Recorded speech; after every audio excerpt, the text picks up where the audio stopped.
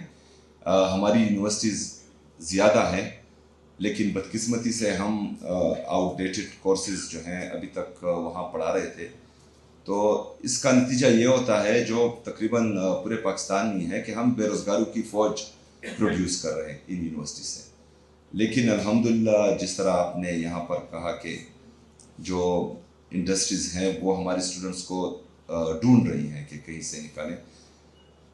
تو انشاءاللہ میرا بھی یہی ویژن ہے. 2 یونیورسٹیز, ایک ہمارے ٹرائبل ڈسٹرکٹس کے لیے, ہمارے جو مرج اضلاع ہیں ان کے لیے اسی ٹائپ کی یونیورسٹی انشاءاللہ تعالیٰ جو آلریڈی میں اعلان کر چکا ہوں بناؤں گا انشاءاللہ. اور ایک جو ہے پشاور میں state of the art university یہ میں بناؤں گا. اور باقی جو ہماری موجودہ یونیورسٹیز ہیں اس پر ہمارا فوکس ہے اور انشاءاللہ تعالیٰ ان تمام یونیورسٹیز کو ہم اٹھائیں گے اور یہاں پر جو ہیں مارکیٹ اورینٹڈ سبجیکٹس انٹروڈیوس کرائیں گے تاکہ ہمارے نوجوان جس طرح ہمارے اسٹوڈنٹس فارغ ہوں یونیورسٹی سے تو وہ جاب ڈھونڈنے نہ نکلے بلکہ جاب ان کو ڈھونڈنے نکلے انشاءاللہ تعالیٰ. اس حد تک ہم ان کو لائیں گے انشاءاللہ. بہت شکریہ, بہت مہربانی.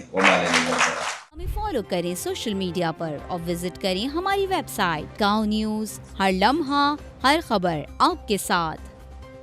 دیکھتے رہیے گاؤں نیوز, نیوز دیٹ میٹرز.